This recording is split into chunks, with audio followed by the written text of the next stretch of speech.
The scene transitions back to the dinner table, where Duke Agnes directs his attention to Chiffon, inquiring about his current activity. Chiffon, unable to formulate a response, meets the Duke's query with silence. Vanessa enters the room and informs the Duke that she contacted Lucia, and Joshua is present as well. Vanessa suggests they enjoy a meal together before departing.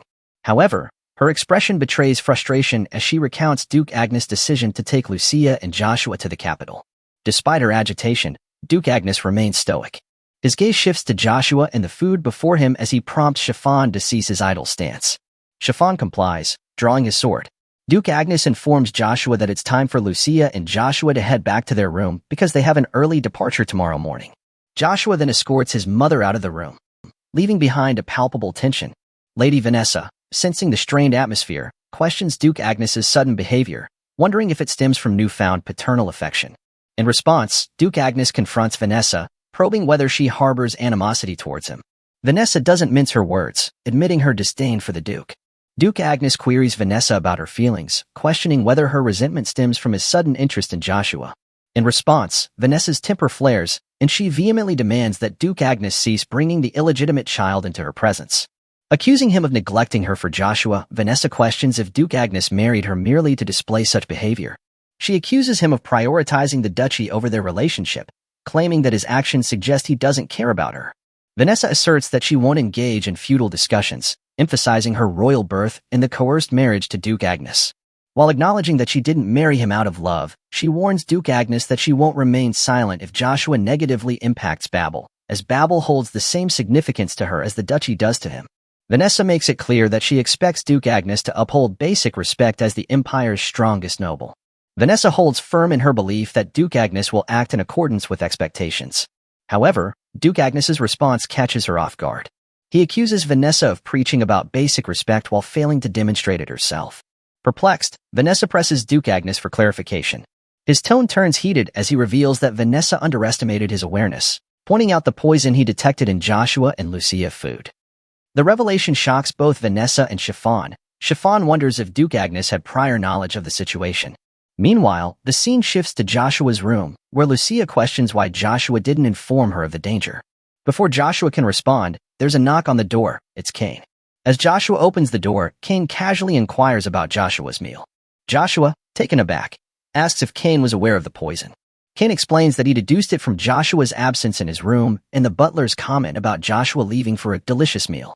Joshua is stunned, realizing the depth of Vanessa's preparations. He begins to suspect the butler's involvement as well.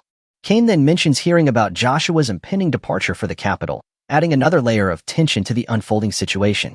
As the conversation progresses, Cain expresses his personal endorsement of Joshua's decision to attend the academy, recognizing it as a secure environment for Earl Joshua to refine his abilities. Cain sees it as an opportunity for mutual growth, envisioning himself learning alongside Joshua in the same setting. Joshua, however, questions Cain's purpose in coming all the way to convey this sentiment. Cain then reveals that he has a favor to ask of Joshua. Curious, Joshua prompts Cain to elaborate. With utmost sincerity, Cain reiterates his earlier sentiments and humbly requests the honor of serving Joshua as his lord. Joshua is taken aback by this unexpected proposal. While acknowledging the potential benefits of having skilled subordinates, Joshua realizes there's a crucial matter to address first.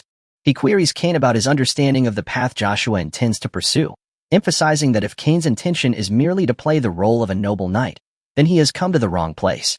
Joshua wants to ensure that Cain is aligned with his aspirations before making any decisions regarding Cain's request for servitude.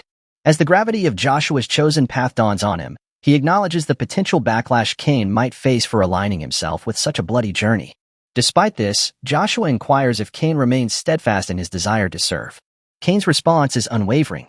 A knight's duty is to trust and follow their lord, even if it means traversing a path soaked in blood and tainted with its stench. With a solemn gesture, Cain presents his sword before Joshua, signifying his commitment to this singular choice. He's willing to stake his life on being Earl Joshua's knight, viewing it as an honorable opportunity. Moved by Cain's loyalty, Joshua smiles and accepts, taking Cain's sword in affirmation. The scene transitions to the following day as Joshua and the Duke prepare to depart for the capital. Knights gather to bid them farewell, then the Duke asks Joshua if he will truly be okay. Joshua reassures the Duke that this level of assistance is sufficient for him. The Duke then remarks to Joshua that although he may appear like a fallen noble outwardly, he will still require more attendance and will lack in many ways with just a night.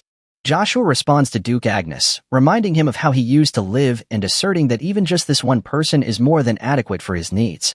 As Duke Agnes prepares to leave the duchy, Cheryl rushes towards him. She quickly apologizes for her unexpected appearance, expressing that sending the Duke off without a proper goodbye wouldn't be appropriate. Duke Agnes points out Cheryl's improved demeanor compared to Fonsel and Iceland's departure, noting that she seems to be feeling better. Cheryl credits Duke Agnes for her positive change, prompting him to remark on her transformation from a tomboy to a more refined lady. He expresses that he didn't mind Cheryl's previous behavior, finding it refreshing since he lacks a daughter. Cheryl, delighted by Duke Agnes's words, suggests she should continue acting as she used to before. Observing Cheryl's familiar demeanor, Duke Agnes remarks, "That's more like the Cheryl I know." He then inquires if she plans to accompany him to the capital, considering her father's presence in Acadie. Cheryl expresses gratitude for the offer, but explains that she has promised to visit Cox's family. Cox interjects, suggesting Cheryl doesn't need to uphold such a promise, but Cheryl clarifies that it's not a commitment made with Count Cox, but rather with Cox's beloved partner, Anna. Turning to Joshua, Cheryl requests a private conversation. Joshua, feeling a twinge of nervousness, wonders what Cheryl has in mind. Observing Joshua's anxious expression, Cheryl reassures him not to be so nervous, explaining that she simply wants to give him something. With a gentle gesture, Cheryl retrieves her family's token and presents it to Joshua, urging him to visit her duchy upon reaching Acadie. Count Cox, taken aback, warns Cheryl against impulsively giving away her family token. Joshua's curiosity prompts him to question Cheryl's gesture. In response, Cheryl offers a simple explanation, likening her token to an invitation for Joshua to visit her in Acadie should he find himself in the area. However, the murmurs among the gathered knights soon turn speculative, speculating on the potential romantic implications of Cheryl's gift. They dub it a symbolic love letter from Princess Cheryl to Lord Joshua. Joshua's unease grows as he contemplates the repercussions of rejecting Cheryl's gesture in front of the esteemed knights, fearing it would only fuel rumors and draw unwanted attention. He realizes that it may take years for him to regain the strength he once had, and that hiding his true identity would become futile if he were to become as powerful as before. Meanwhile, Cheryl, overcome with emotion, tearfully insists that her intention was merely to apologize for her past behavior. Seeing Cheryl crying, Joshua realizes that Cheryl is determined in giving Joshua the token. Joshua accepts Cheryl's token graciously, signaling their departure. He informs Duke Agnes that they should leave promptly, mindful of the journey ahead. Duke Agnes, seizing the opportunity, asks Cheryl if he can also visit her in the future. Cheryl warmly assures him that he's welcome anytime. With their farewells exchanged, Duke Agnes bids adieu to Cheryl and Count Cox before departing. As they ride off, the knights under Armstrong's command raise their swords in salute, a traditional gesture of respect and farewell. Duke Agnes reflects on Joshua's unawareness of the significance behind Cheryl's gesture. A daughter of a noble family offering such a symbol holds great meaning. The scene transitions to the imperial palace of the Avalon Empire, where Evergrande updates the Emperor on Duke Agnes's expected arrival with his second son, Joshua, in 3 days. Evergrande reveals that previously, Prince Kaiser proposed for Joshua to join the Imperial Knight Order, but Caesar's proposal was rejected. The Emperor is taken aback by Joshua's refusal to join the Imperial Knights. The Emperor contemplates Joshua's actions, noting that Joshua isn't even the eldest son and was born from a concubine. Yet he turned down an opportunity to elevate his status. The Emperor wonders if Joshua believes he's capable of inheriting the Agnes Duchy on his own merits. Evergrande assures the Emperor that this isn't the case, citing a letter Joshua sent to Prince Caesar. In the letter, Joshua expressed his commitment to obeying the Empire's laws and the Emperor's will without needing the prince's recommendation. Amused by Joshua's determination to follow his will, the Emperor laughs, suggesting that Joshua intends to earn his place in the Imperial Knight Order through his own strength. He anticipates Joshua's potential clash with the Empire's esteemed Imperial Knights, considering it a prospect worth watching. For days later, the scene shifts to the Agnes family's private mansion in the capital city of Acadie. Lucia expresses uncertainty about staying in such an opulent place. Joshua reassures his mother, affirming that it's perfectly fine. Cain remarks on the mansion's unchanged appearance despite the passage of time. Intrigued, Joshua questions Cain's familiarity with the place. Cain reveals that he spent his childhood in Acadie and accompanied Duke Agnes here once before. Joshua reflects on Cain's connection to his father, acknowledging Cain's capabilities but seeing him as merely that capable, with no mention of Knight Cain in Joshua's previous life. Joshua wonders if Cain was constrained by his own limitations or if he vanished along with the Agnes family's downfall. Regardless, Joshua is determined not to let Cain fail now that he's taken him under his wing. For Joshua, ensuring Cain's success is the reward for his loyalty.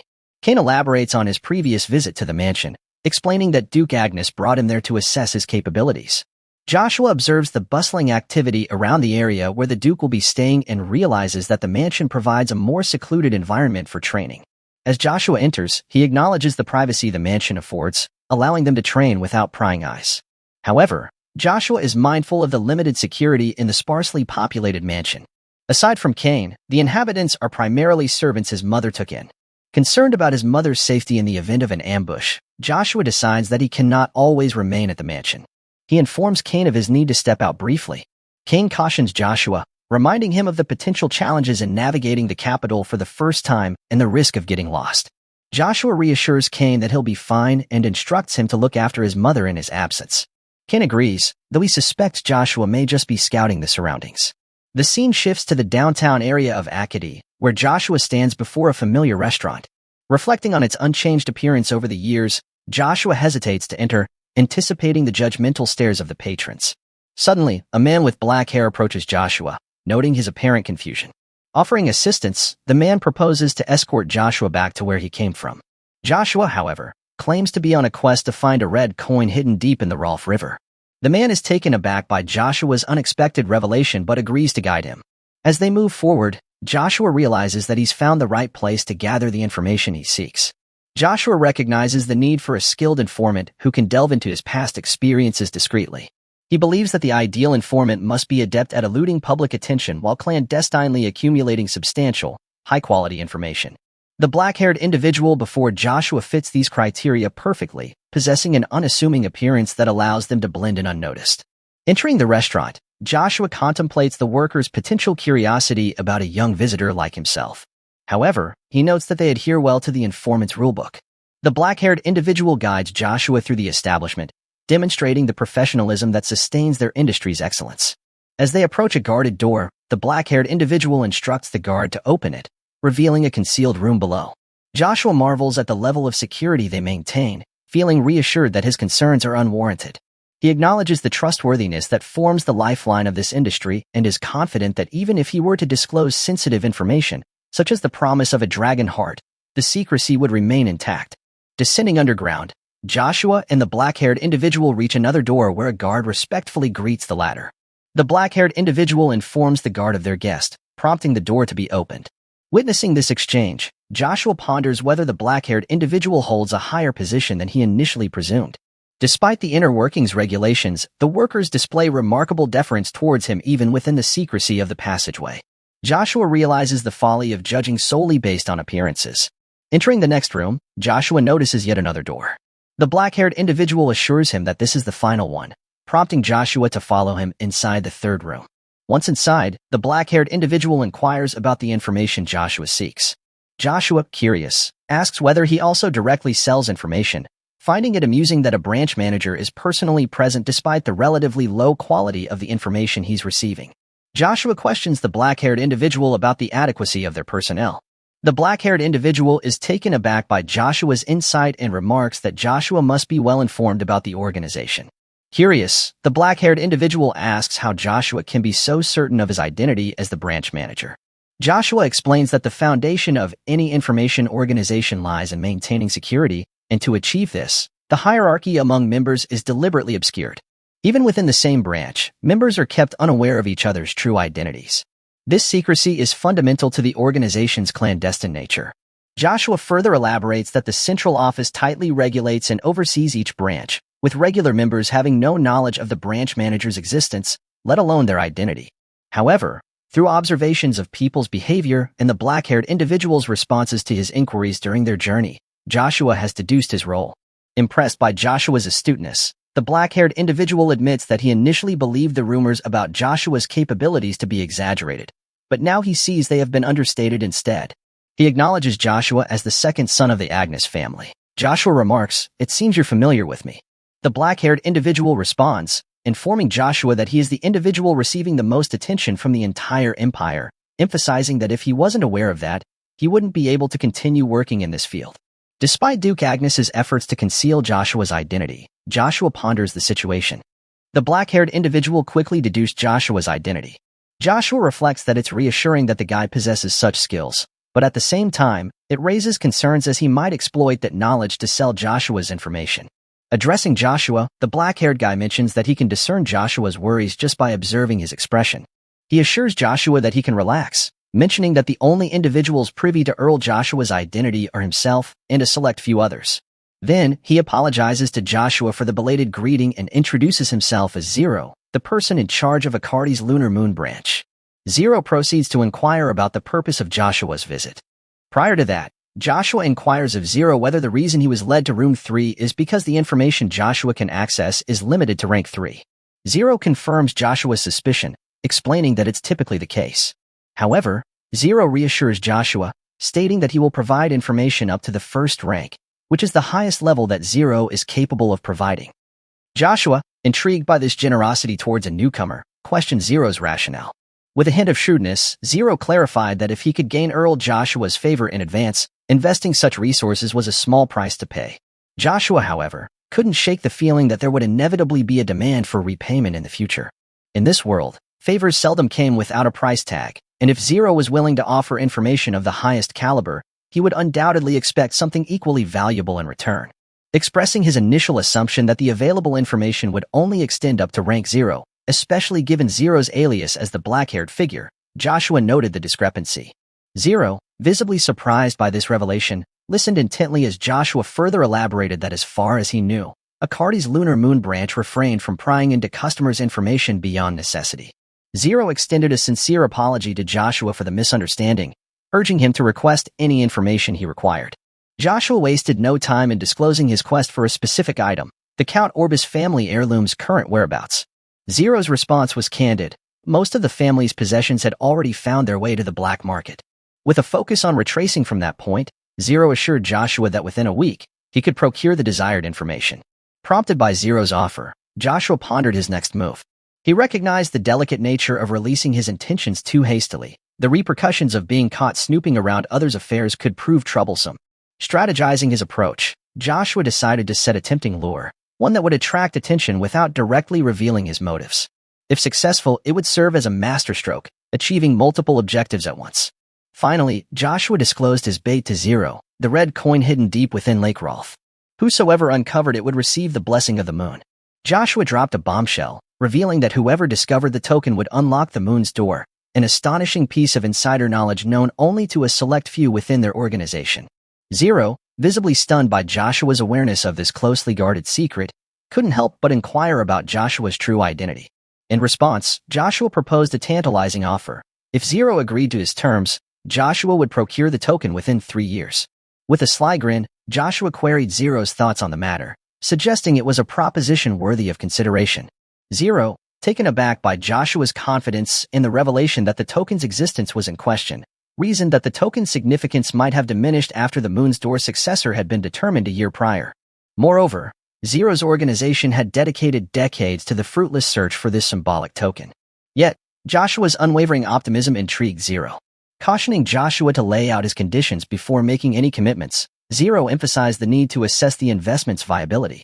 Joshua's terms were straightforward. Zero must keep confidential any questions Joshua posed from that moment on and refrain from divulging any information regarding Draxia Velgrace. Zero, astonished by Joshua's reference to the legendary god of combat, sought clarification. Joshua deftly turned the question back to Zero, insinuating that such a small request surely warranted the investment.